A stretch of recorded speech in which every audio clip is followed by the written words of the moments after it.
The left versus the right. Entertaining and informative. On the Red Apple Podcast Network. Good afternoon, everybody.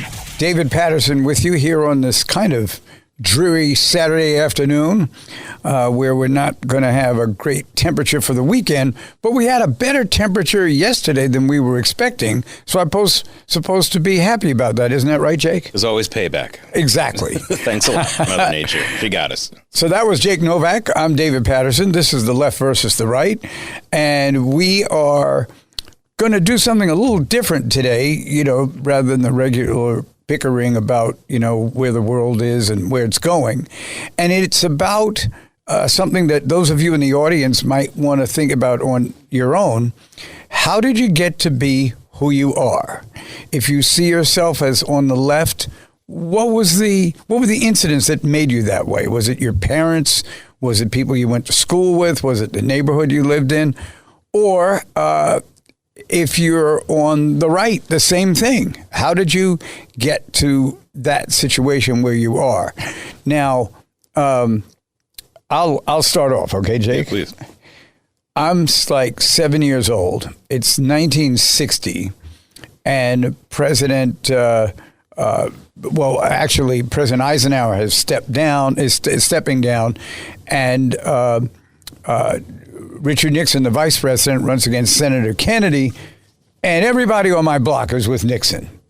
And I don't even know, what Nixon stood for or something. I just heard that everybody was with him. When he lost, there was like an uprising. I mean, I wouldn't equate it to the way President Trump reacted in 2020, but my neighbors were not happy. But by 1964, after the assassination of the president and Johnson coming in and him being I guess in a lot of ways, a more acceptable person, strong but not outlandish or overly dynamic or anything like that, they all turned around, and most of them turned around and voted for Johnson. So then I thought, well, I guess I'm a Democrat. Yeah. Well, I had a 3-step program to becoming a conservative and becoming a Republican. The first step was, like a lot of young people in my younger ages, I was really a Democrat. And that was, high school. My senior year was the beginning of the 1988 presidential election, and I actually liked Al Gore in the primaries, and I was happy to support Michael Dukakis the next year, studying in college. But the first step away from that was during my years at college. I was an undergraduate at Columbia University here in New York City. And we had an incident there, nothing like the incidents they have now. But we had an incident there where there were some protests on campus because it turned out that Columbia was the owner of the Audubon Ballroom where Malcolm X had been assassinated. That's right. And it had laid waste since then. It really hadn't been used since the assassination in 1965. It had become an infamous crackdown, by the way. And Columbia, by the time by the time I was an undergrad at Columbia from 1988 to 1992, so this was probably 89, 90, Columbia finally said, let's do something with this place. And they were going to refurbish it and change it into a bio-med lab for the hospital, for Columbia Presbyterian Hospital. And they weren't being callous about it. They were like, we're going to rename this the Malik Shabazz Biotech Center, whatever they're going to do that. And that started a bunch of tremendous protests against the university. How dare you erase history? And I thought to myself, this is the most ridiculous thing in the world. Like, they're not erasing history. What's there to erase? The place where he got shot? Right. It's going to be named after him, so more people will actually know about it now than had they just let it the way it was. Exactly. And so that was my first step. Step one was, okay, every one of these things that the left supports, I got to really look closely at and of course, what it was, and this happens every time Columbia does anything with any property, whether it owns it or not, there's always the local shakedown. Absolutely. Turns out it's got nothing to do with them actually caring about the issue. They just want to see what they can shake out of Columbia money-wise for it. This happens when they expand their athletic center uptown up in Inwood. Right. It happened when they tried to build the infamous gym in 1968, which was the puny excuse, the flimsy excuse to start the 68 riots. It's always, so that was step one. Step two was in 2000 when the second Intifada began. And it was clear to me that the left and the Democratic Party was absolutely abandoning Israel. And I spent the next few years feeling a little guilty. Was I being a Jewish chauvinist? Was I just caring so much about my issue of Israel that I was making it more important than anything else?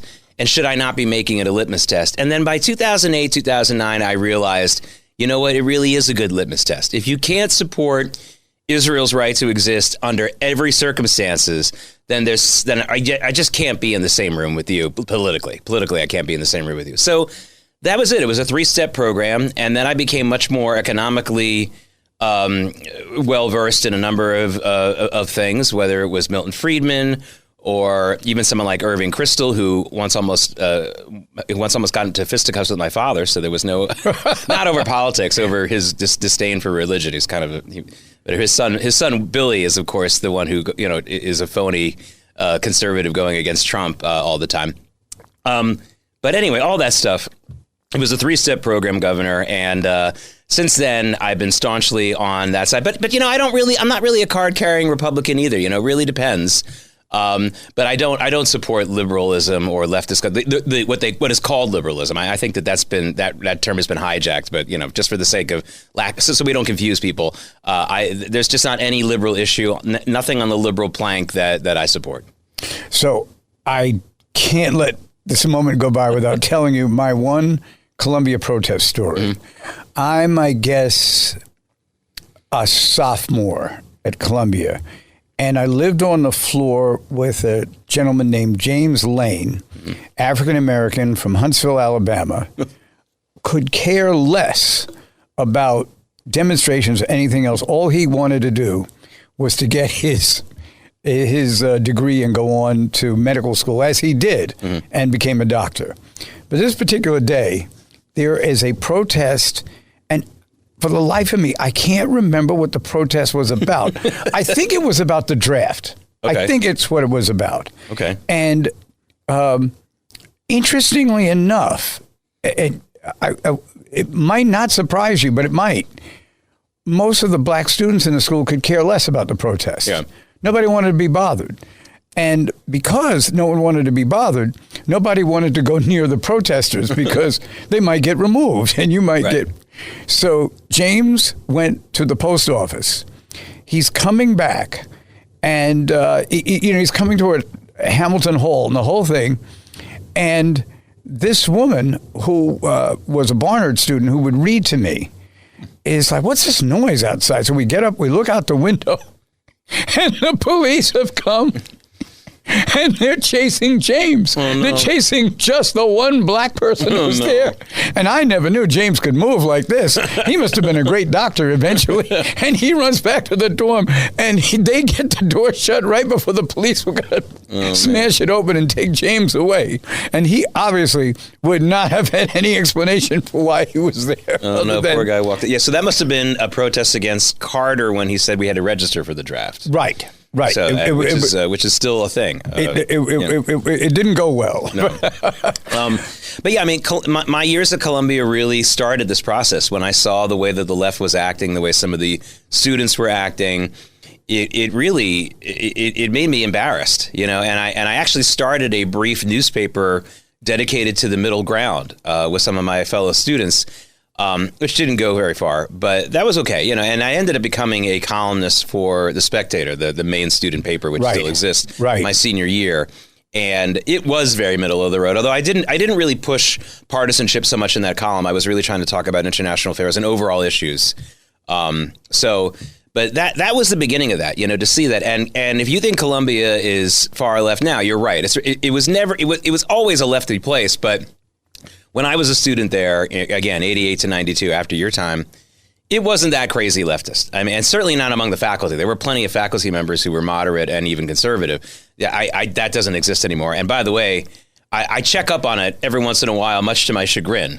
I took a legendary course at Columbia that was it was actually taught there for like over 150 years. It was a 2-semester course limited to about 15 students of all 37 works of Shakespeare, all of his 37 plays. Oh, wow. And it was hard to get into. I wasn't an English major. It was very rare for me to get in. I got into it because I knew about the Bible, and the professor knew that I had that background, and he said, listen, there's a lot of Shakespearean references to the Bible. You'll help. So long story short, I got into this class. And I made, some of the great giants of Columbia faculty history taught that class. Lionel Trilling, Mark Van Doren. I mean, incredible Mark people. Van Doren. So I made the mistake of checking online the course catalog, Governor, a couple of years ago to see I want to know who's teaching this class now. Much to my chagrin, the class doesn't exist anymore. Oh. All right, that was bad enough. Then I find, well, wait a minute, what undergraduate class do they have in Shakespeare? There's only one undergraduate class in Shakespeare at Columbia University, and the title is, I kid you not, Shakespeare and Climate Change. Oh, of course. Yeah. They go together. I kid like you not. Like a horse and carriage. Yeah. I mean, just unbelievable.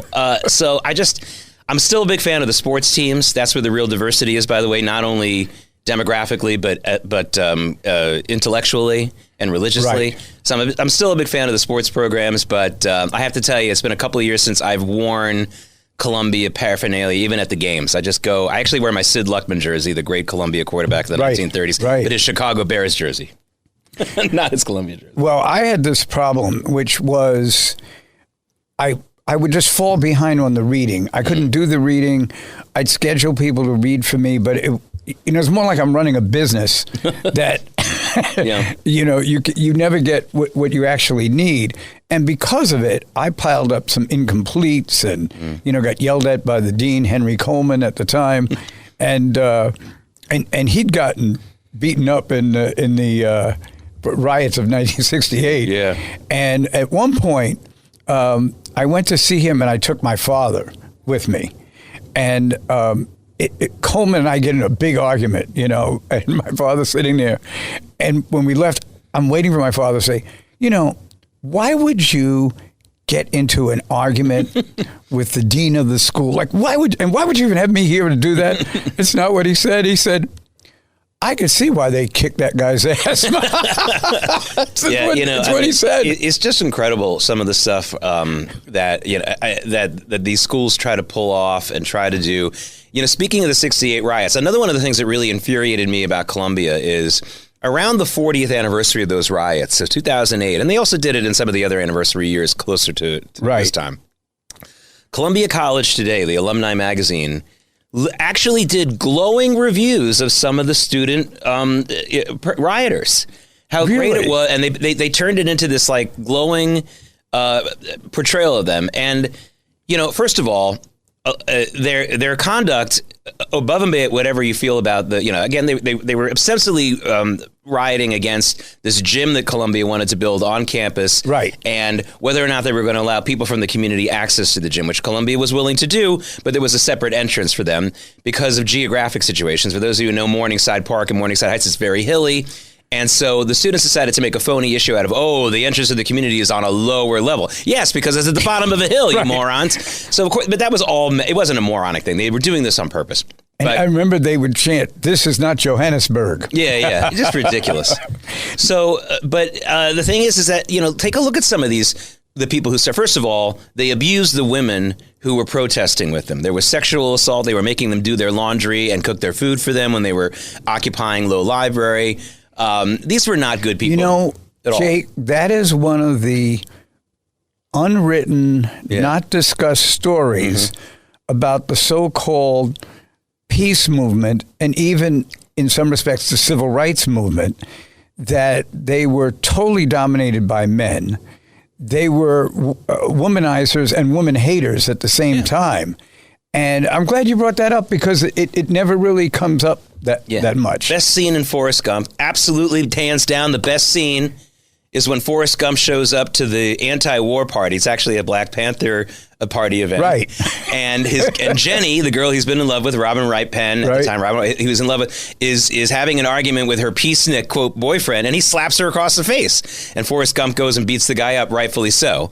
And then the next day at the bus when they're leaving, the ex-boyfriend goes up and says, like, I'm sorry. He doesn't say I'm sorry. It's like, just the war and that son of a bitch Johnson. And he's blaming the hitting of a woman on the president of the United States. Exactly. And that's and it was, that movie did such a good job of undercutting all the baby boomer generation's trivialities and vanities. It was a bonfire of baby boomer vanities, that movie. Absolutely. And it was a great film. And that scene is absolutely the best scene. And it absolutely encapsulates what I had found about so many people on the left. It doesn't mean that you're cause is wrong, but if you're going to lionize these people, then you better be careful about who you're lying. So I was absolutely disgusted by article after article in Columbia College Today talking about how great these people were. And by the way, they ruined their lives, Governor. Mark Rudd, who was the head... Mark Rudd, I was trying to think of his name. He became a junior college math professor, which doesn't mean it isn't the end of his life, but I don't think that his parents, who scraped and saved to send him to Columbia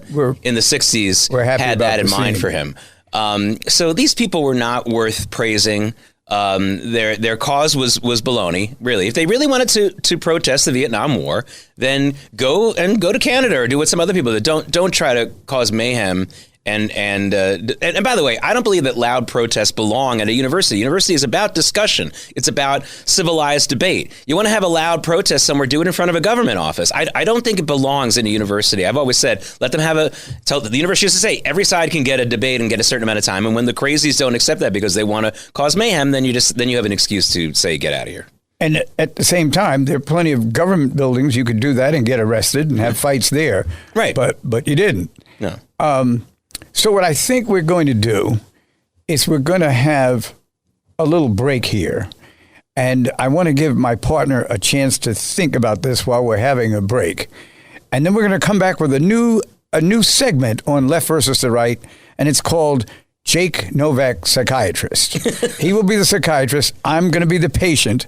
And my issue as a patient is how my Democratic associations are getting less and less, and I'm getting more and more annoyed at the party.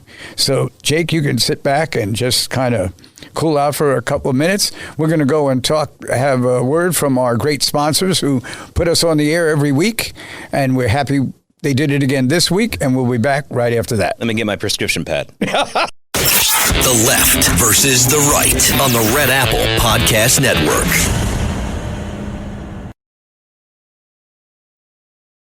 The Left versus the Right. Entertaining and informative on the Red Apple Podcast Network. We're back with The Left versus the Right and our new segment, Jake Novak, Psychiatrist. I am going to turn the microphone over to Jake. He can question me, and we will try to bring me back together with myself because I don't know what to think about things anymore, particularly when the mayor of the city of New York goes like he's still like a student protester and carries on Central Park South in front of the building where Ken Griffin's penthouse is. And why that is such a big deal to Mamdani is he did it on April 15th. He did it 14 days ago. And for some reason, he thought it was great to chide the people who were going to get taxed after tax day. You know, the key word in what you just said is the people. I've always felt, and sure, we don't love it, but I've always felt that it was always fair game to be incredibly nasty to your political opponent in a race or to the opposing party. I don't love it, but let's face it, this is something that is very, very old in American history for people who think that mudslinging in elections against your opponent is new or reached a new low. You're wrong. In the Thomas Jefferson versus John Adams election, they were accusing John Adams of being a hermaphrodite or something. I mean, honestly, that's nothing new. But what I really do think is a new stage in American politics is the public. I think there's always been a private denigration of the voters, but the public denigration of voters and regular citizens who have not committed a crime or anything else like that. Ken Griffin was this hedge fund guy whose penthouse Mamdani was standing below, making this video, really rubbing it in. I mean, he knocked on the lens as if he was knocking on a door with his ghoulish smile and just rubbing it in his face. Ken Griffin hasn't committed any crimes. And by the way, even if he did, it's also dangerous for elected officials to do that. Richard Nixon almost caused a mistrial in the Charles Manson case because he commented on it, and somebody from one of the legal teams brought the newspaper with Nixon on the front page talking about Manson. Into court. Yeah, into court. You can't do that. So I'm just saying, you want to stay away from anyone before denigrating any individual citizen until they're behind bars. Then you can do that. So, Ken Griffin's not even accused of anything.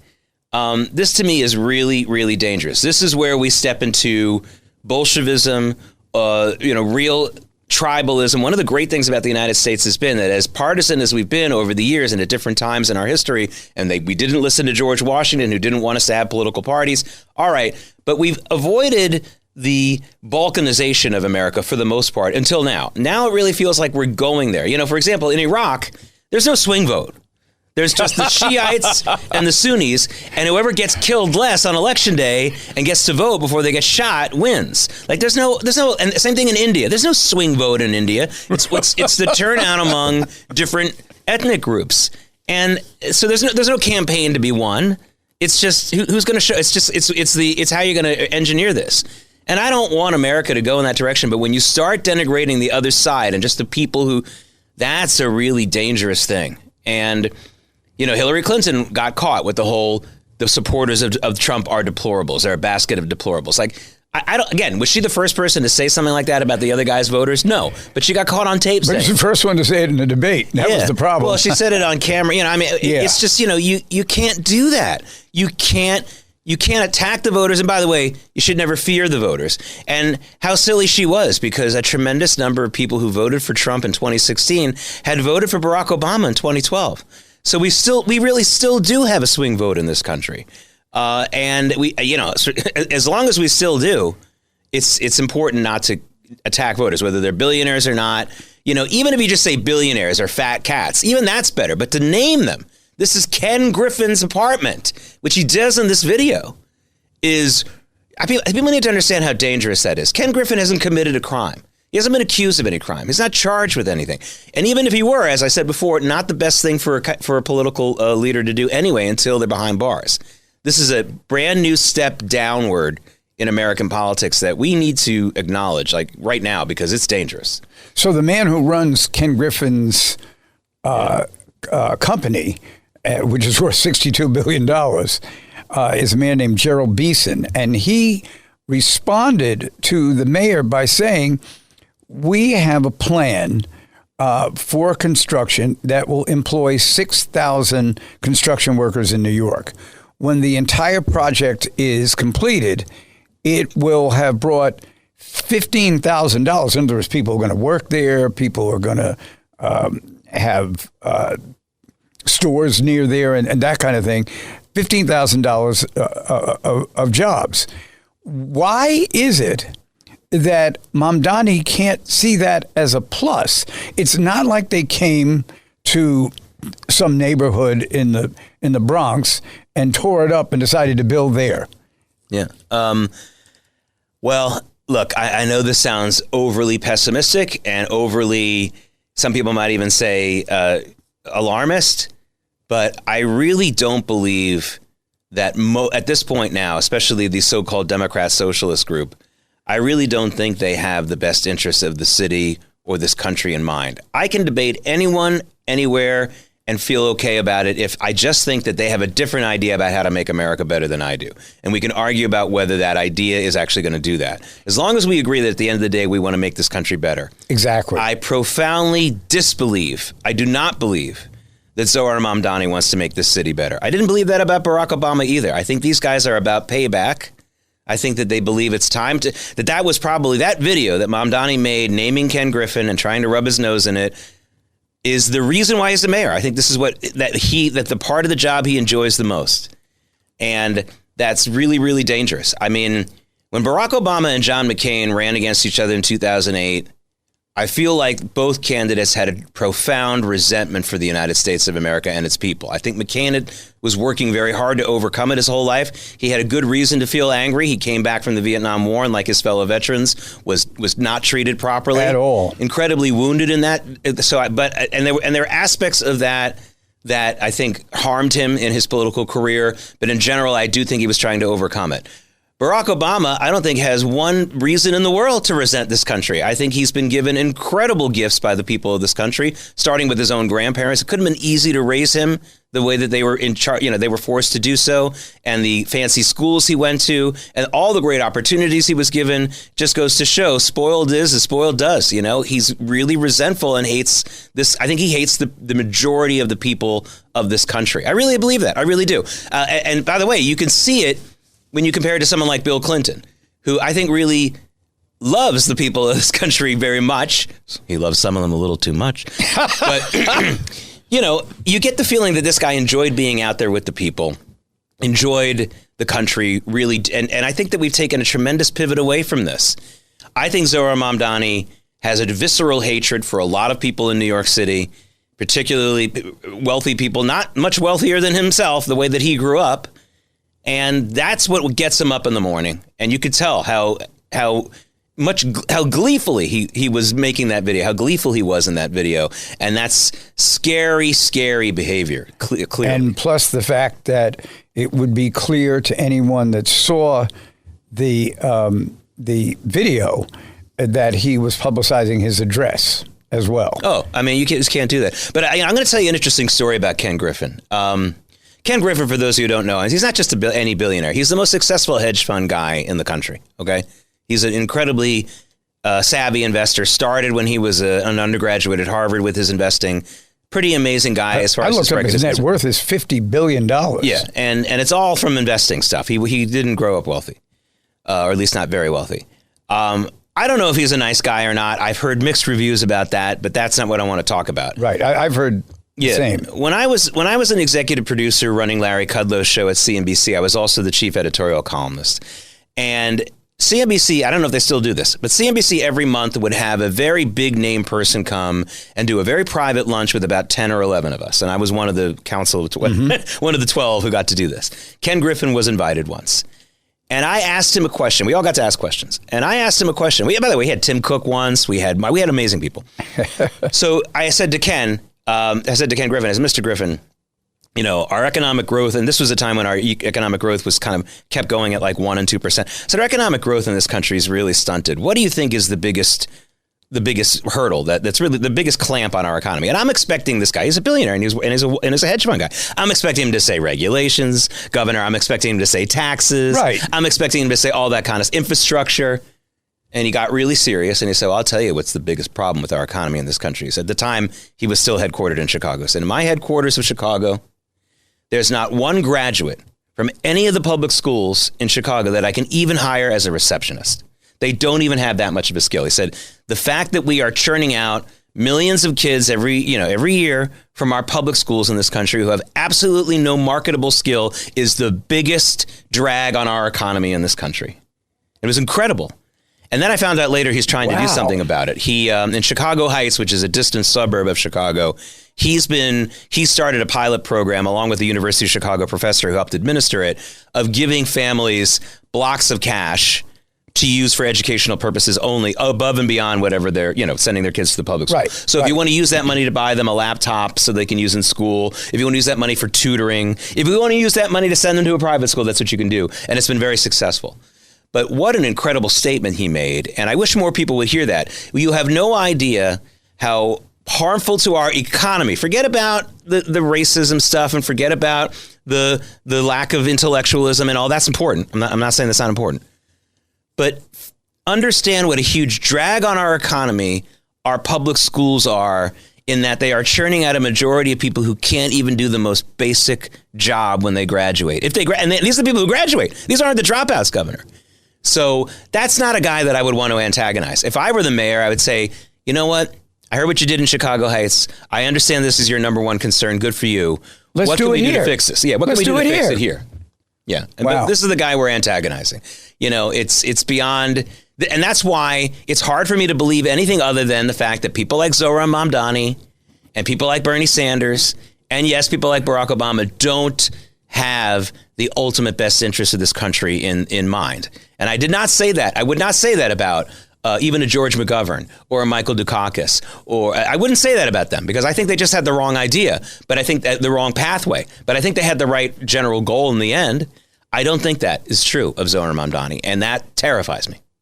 Well, I feel right now the way you must have felt when he answered your question, the first thing I thought about when you gave his answer to your question is that I teach on the college level now, and I've done it before, but I would say I did it for a while, 7, 8, 9 years ago, and then I just couldn't do it every week. When I teach now, the individuals can't write well. They don't. We have to find questions. These are questions for your final, and they can't answer the questions. Now I have to decide if I flunk them all, then I probably get fired. Right. And maybe if I flunk them all, maybe they're right to fire me. Maybe I don't teach that well. Yeah. But that wasn't the case when I had classes years ago. So I don't think that, I've become, that senile that I can't teach a class anymore. Yeah. But it is a major problem. And one more thing, and I'm not going to mention the person's name, but one of the faculty members wrote me a proposal that he wanted me to show to a friend of mine. I had to have my wife proofread it and basically rewrite it before I sent it over. And I knew that I kind of knew it wasn't going to be something that the individual really wanted to do. But if I had sent what he sent me, the guy would never have spoken to me again. Yeah. A great book to read about where we are in America at the university level. I mean, beyond the public school stuff, because I think there's been a lot of things that people have seen about the public schools and the lives of people who are living in cities and areas where the public schools really let the people down. So for example, go watch the documentary Waiting for Superman. Incredible movie, incredible documentary about an individual who's trying to change that in Harlem. There is systematic racism in America, and I believe it only exists in the public school system. The public school system and the teachers' unions who dominate it, and then the states even that don't have unions, and the politicians who run it, have told us repeatedly that they're okay with minority kids getting inferior education. They're okay with it. They would rather use the public school system to enrich or at least employ. I'm not saying everyone is becoming a millionaire, but enrich and employ their supporters rather than give children a real education. And it's a disgrace and a real sin in America. There's no other word for it. But at the university level, there's a great book called This Faculty Lounges by Naomi Schaefer Riley, where she talks about how universities also are cheating the students there. The big name professors, the ones who get paid the most, often don't teach a class ever. Very proud to say that my father, who not only was a tenured professor for more than 30, 40 years, but had an endowment from the Bronfman family at multiple universities, always taught, unless he was on a sabbatical semester, which is one in every 7 years, he taught an undergraduate class and a graduate class every semester while he was writing books, while he was doing his outside lectures, because that's what he felt he was being paid for, his expertise and his ability to work with the students. I'm dying to know. Yeah. What did he do in his sabbatical year? He would usually work. There was one year where he was at a think tank. He usually would, if there was an issue with one of his books. I mean, he's written over 25 books or something, so it was usually book writing. But yeah, sometimes he would do more traveling and lecturing, which he usually did in the summers. But then those sabbatical years, he would have more time to do that. But honestly, amazing teachers who don't teach. Yeah. Teachers who don't teach, costing these universities tremendous amount. Basically, for every faculty position, they got to hire another person to actually teach the classes, and on and on. It's really quite crazy. Now, when we were students at Columbia, you were a student well before I was, but both of us were still there during its smaller numbers. It was only 3,200 in the college. Right. Very rare not to have a tenured professor teaching you at that time. Now, the college has well over 5,000 students. And it's not like that anymore. I understand now it's become more of a mill as far as teachers' assistants and non-tenure track people teaching. And that's a shame. I really felt I was getting my money's worth there. My grandparents' money's worth, and my parents. But honestly, it's this is a problem. We are, and we have to talk about how this is a drag on our economy. People beat up Walmart all the time. How can Walmart get away with the fact that so many of their employees also need food stamps? They're not paying them enough. And I say, you got it all backwards. Walmart is the only large corporation willing to hire these people at all. We should be thanking them that the people that they hire don't need to use as many food stamps, because otherwise they are the ones taking a chance on the people who have no real hireable skills. They just don't. And Walmart is saying, okay, we'll take a certain number of these people in, we'll train them, and we're going to pay them, we're going to pay them a low salary, but better than zero. What you just quoted from them is what I probably would have said, 30, whatever years ago it was when I first went into government.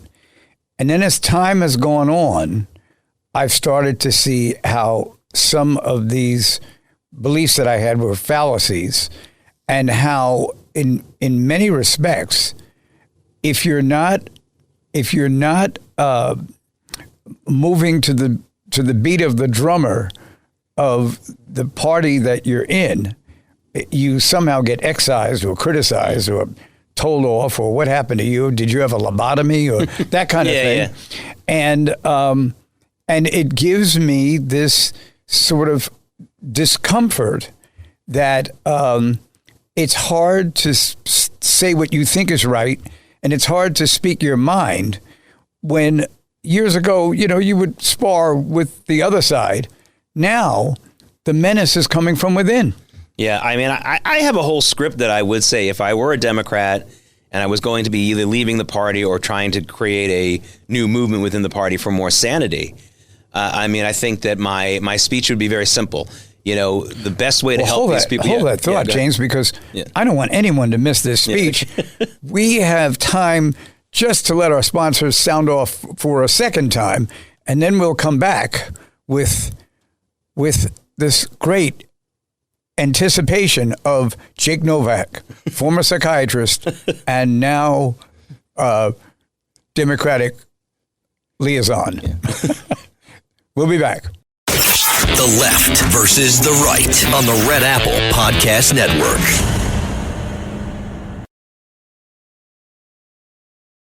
The Left versus the Right. Entertaining and informative on the Red Apple Podcast Network. We are back with bated breath, with anticipation, with the type of excitement as when Casey came to bat. But today, it's Jake Novak, batting, I assume, from the right-hand side. Yeah. And I wish I could switch it. But. Yes, exactly. So tell us what your essay would say to Democrats. This is not so much a hypothetical, Governor, because we just had Alan Dershowitz this past week say that he was leaving the Democratic Party officially and joining the Republican Party. And I actually didn't love his reasoning, the way that he put it in his Wall Street Journal editorial making that announcement, because he said stuff along the lines of, well, I still favor the Democratic Party's position on immigration, and I favor it on abortion and stuff like that. And I thought to myself, man, Dersh, you are much more brilliant than I'll ever be. You're one of the great legal minds. You're as sharp as ever. Again, you talked about people saying, did you have a lobotomy? Like people, that's been the thing on Dershowitz that the left has been trying to say, like, oh, he lost his fastball. No, he hasn't. Okay. That might happen one day. He's not a young man. But he is not any less sharp than he ever was. He's incredibly sharp and quick. I mean, he just jumps on it. He knows exactly what he's talking about. But what I do think he is not recognizing, this is not because of age, because I don't think he ever did recognize it, is that some of these policies that he mentioned are not just, in my opinion, not conservative and not really not fair to the rest of the country, but I think that they are telltale signs that there is a massive moral rot within your party. If you can't understand, if you don't see that illegal immigration is slavery, it hurts the people involved in it. It hurts the neighborhoods that encapsulate it. Then you're really missing it. And I can see why someone like Alan Dershowitz wouldn't. And when was the last time he was in El Paso, Texas? When was the last time he was in some of these border towns? He knows very well what I'm talking about when it comes to large groups of people coming into an area and overwhelming its social services. Look at Rockland County. Alan Dershowitz and I come from traditional Jewish backgrounds, the ultra-Orthodox community that has flooded into Rockland County has overwhelmed its public schools, its hospitals, et cetera, et cetera. And the same liberals who would say, yeah, don't let those people do that, are the ones championing people coming over from Mexico to doing that. I've always said, like, I always said there's a liberal on the other side of the room. I always say to a friend, watch, I'm going to turn that liberal into an anti-welfare person. Check it out. And I'll walk over there and I'll talk about what's going on in Rockland County, and they hate it. But that's exactly. But the thing is, if I were a Democrat and still a Democrat and trying to tell people this is what you need to do to change the party, I would say, like, look, I don't know who was funding you guys. I don't know if you realize that a lot of them are probably the foreign enemies of the United States, but let's just table that for a second. Let's understand that there's nothing not liberal about saying let's have legal immigration, but also let's put our poor Indigenous Americans first and our poor veterans first. There's nothing racist about that. We will absolutely take in a certain number of refugees. We will take in a certain amount of people and help, but there has to be strict guidelines. Regulation. Yeah, this has to be very regulated. And the last 4 years, and the 4 years of the Biden administration change every argument you've had about illegal immigration because the numbers were so massive. They don't. There's never been a study with numbers anything close to this. There's never any. Some people say, like, well, I saw all those studies that say illegal immigration helps our economy. There's never been a study of 10, 20 million illegal immigrants over. So it's like saying, water is good for you. Yeah, not if you swallow 8 gallons of it in 1 second. You're dead. Exactly. I mean, it's silly. So that's one thing I would say. I would also say, again, very easy on the state of Israel. I mean, Israel is absolutely a liberal democracy. The culture there is incredibly liberal. We want to show these other countries in that region that giving people the vote, giving women rights, having religious pluralism is good. What's the problem here? What exactly is the liberal objection to this? They're pushing people off their land. No, they're not. They're not pushing people off their land. Almost no one can trace their roots to the land of Israel before the 1890s or so. Almost everyone who lives there now has no way to trace that. And there was almost no population in what is now the state of Israel before the 1880s. There were a few thousand Jews. There were a few thousand, so-called Arabs. Everyone came there because the Jews decided they wanted to rebuild the state, and they were hiring. I can go on and on about this, but the idea that that's somehow some kind of conservative issue is wrong. It's not. And I mean, some of the other issues that are really that people are getting at, what about taxation? Well, yeah, the rich should pay more in taxes, and they will if we have one flat percentage tax rate for everyone and get rid of all the deductions and loopholes. The rich will pay a ton more. In fact, they might even pay more than they do now. But the idea of a sliding scale tax rate is absolutely immoral, and it's a bludgeon to use. That we can't trust politicians to stay away from. And these are the things I would say. They would not. I don't think I would get any reception, though, Governor, because as I said at the beginning, I believe now that the Democratic Party now is fundamentally funded and backed by the enemies of the United States, both foreign and domestic. The domestic enemies, people like Barack Obama and Zohran Mamdani, who I believe dislike the bulk of the American people, and then people who really are our foreign enemies, Qatar, China, Russia to some extent, although their attempts to do so have been flimsy. Although I don't think not for their lack of trying, but I think that the Democratic Party now, their fundraising is coming from people who, both foreign and domestic, who don't want a better America, and that's why I don't think that my arguments will be received by anyone in power in the party. Well, I probably agree with you, but what I would say is. My concern for what's going on with Israel, how Israel is addressed in conversations, how Jewish people are almost scandalized for doing what other groups do, and it gets worse and worse.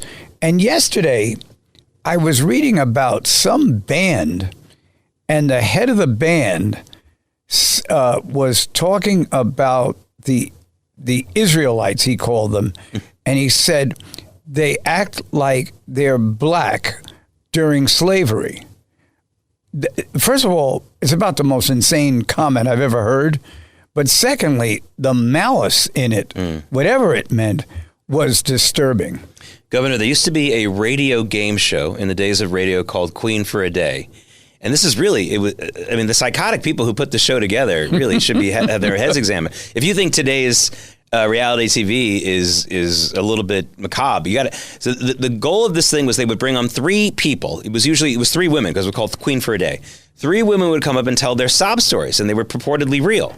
So someone would say, well, I had a husband and he died, or someone would say, I had this accident. And literally the audience would vote on who was the most pathetic, and they would win the prize, a dinette set or whatever. It's crazy.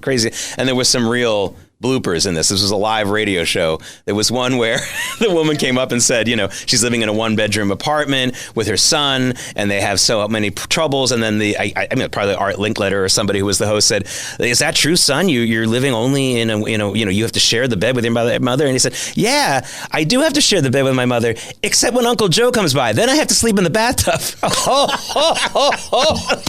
So, but this was a real show. Yeah. All joking aside, there are people in the American cultural spotlight, Whoopi Goldberg is the best example of this, who think that we're playing Queen for a Day, that you can't acknowledge the suffering or the danger or the racism or bigotry that other groups are suffering without somehow taking away the sympathy for your own group.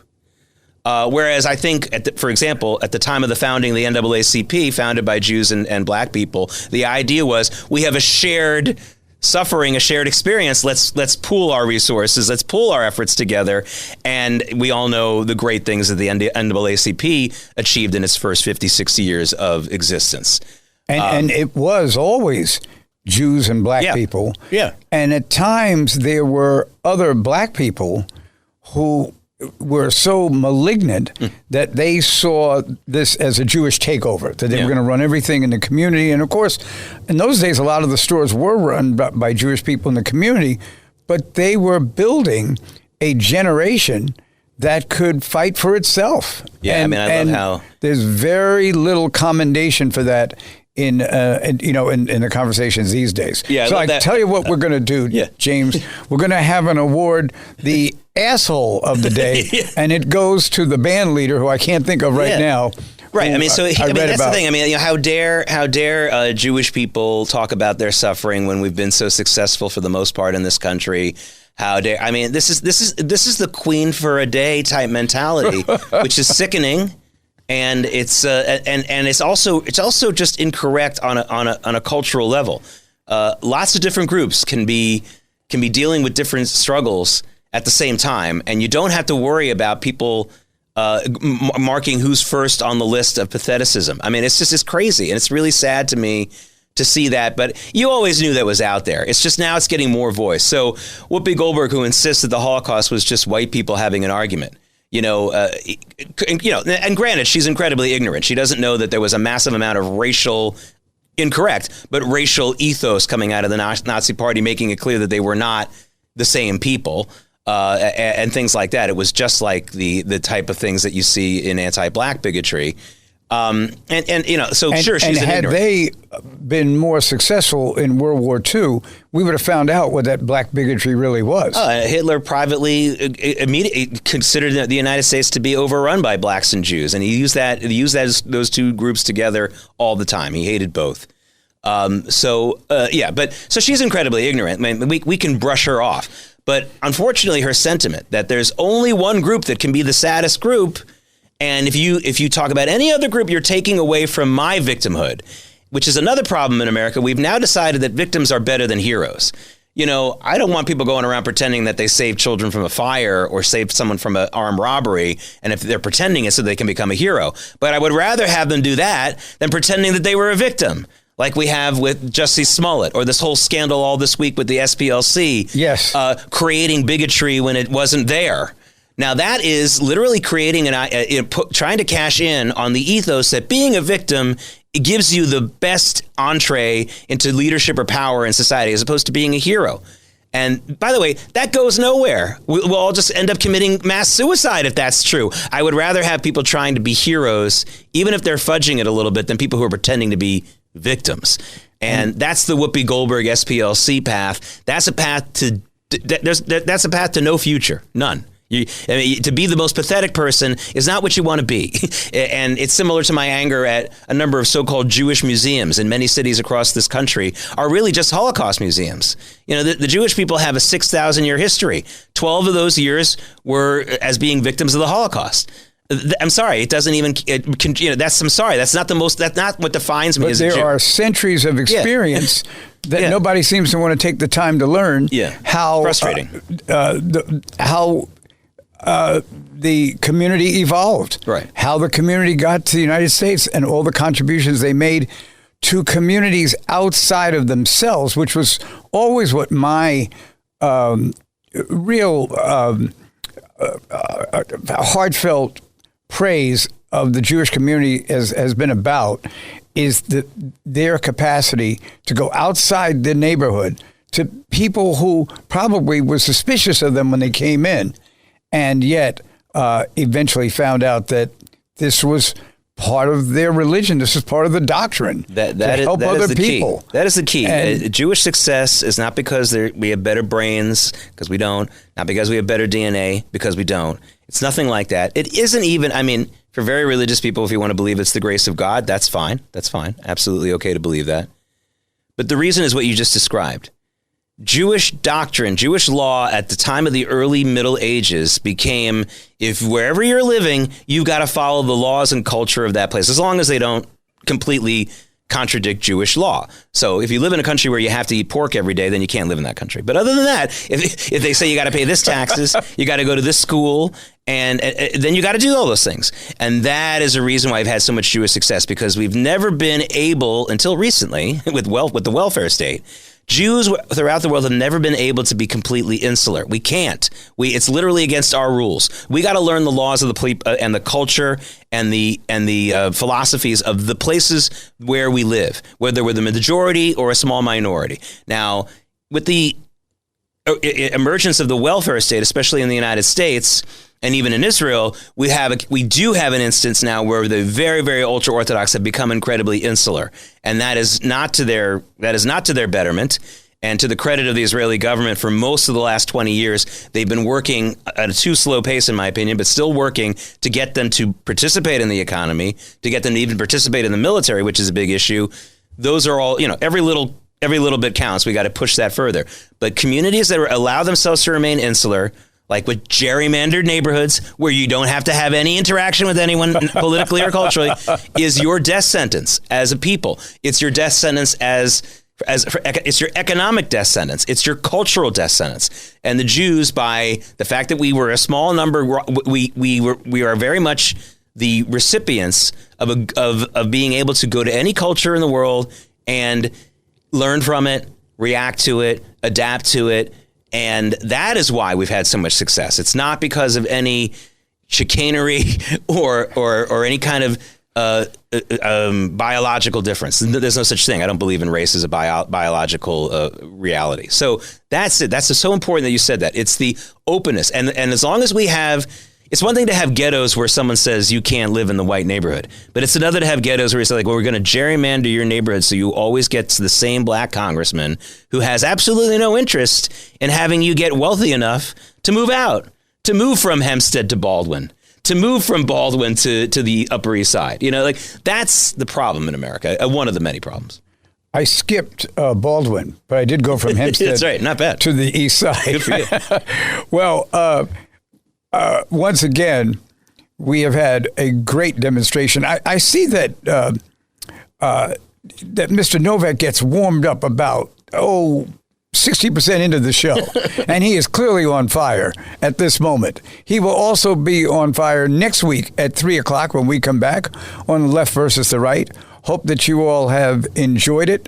I'm David Paterson. We're on 77 WABC in New York, the home of greatness, and we will, be thinking about you until then. Thanks for joining us.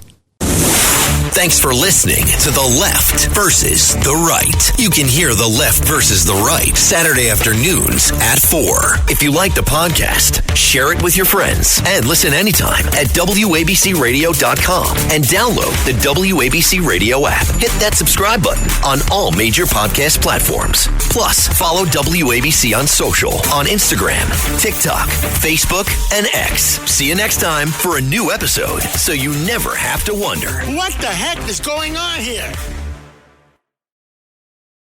Security program on spreadsheets, new regulations piling up, and audit dread? It's time for Vanta.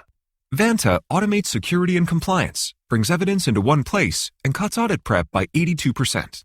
Less manual work, clearer visibility, faster deals, zero chaos. Call it compliance or call it compliance. Get it? Join the 15,000 companies using Vanta to prove trust. Go to vanta.com/calm.